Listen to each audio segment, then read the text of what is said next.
The echo of emptiness versus the silence of substance. Fellow seekers of the way, look at a ceramic pot. When it is hollow, the slightest tap causes it to ring with a piercing, lingering sound.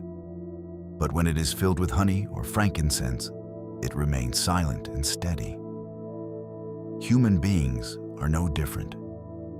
Those who constantly make promises are merely trying to fill the void in their souls with the vibrations of air. They borrow the glory of the future to pay for the laziness of the present. When their lips move to paint a magnificent vision, their minds fall into a dangerous illusion. They believe that speaking an intention is as valuable as fulfilling it.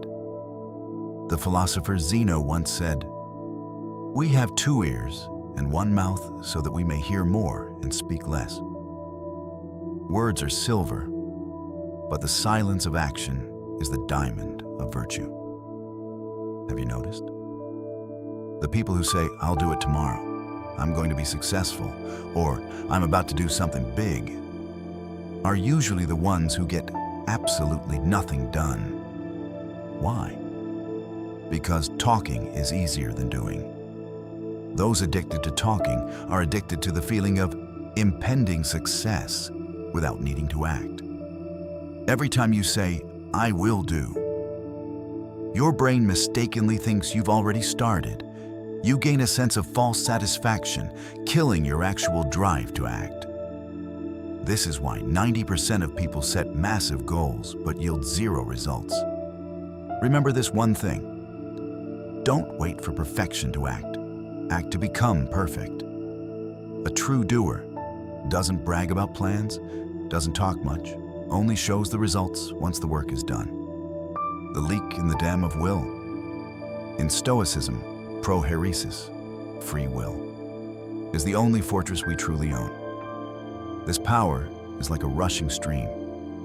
If you guide it into a single canal, it will turn a millstone. But if you split it into 1,000 tiny branches with petty promises, it vanishes into the sand and becomes useless mud. A man who says, "I will do this," is leaking his own energy. Every promise is a crack in the dam of his will. When the time comes to face real hardship, he has no pressure left to push the boat of action forward. Seneca taught, "Philosophy teaches us to act, not to speak." The best swimming instructor isn't the one who writes books about water, but the one who jumps into the freezing current. Every promise is a hypothesis. Only action is proof.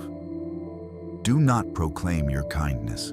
Help the needy in silence. Do not promise loyalty. Stand firm when the storm of trial arrives.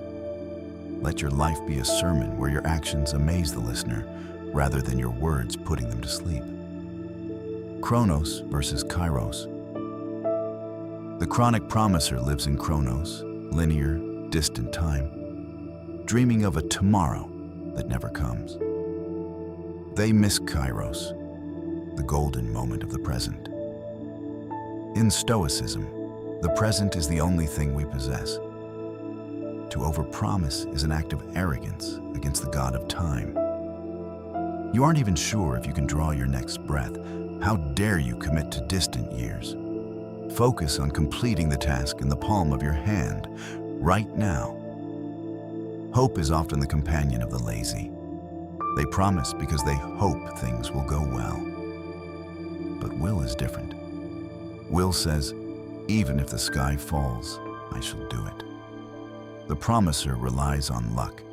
The doer relies on discipline.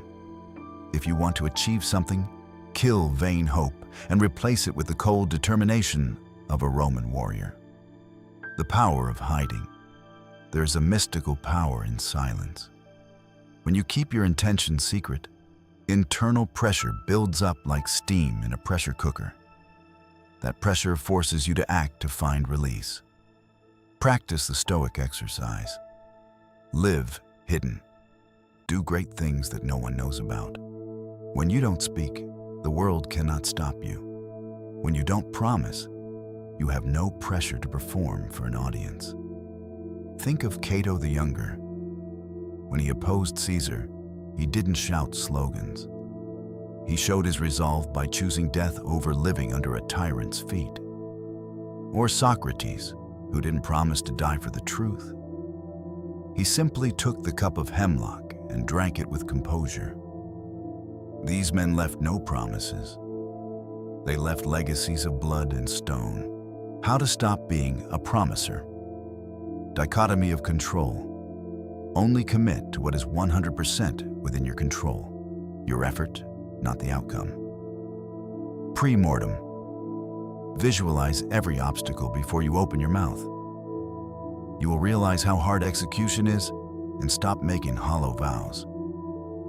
Act first, talk later. Share only when the work is 80% complete.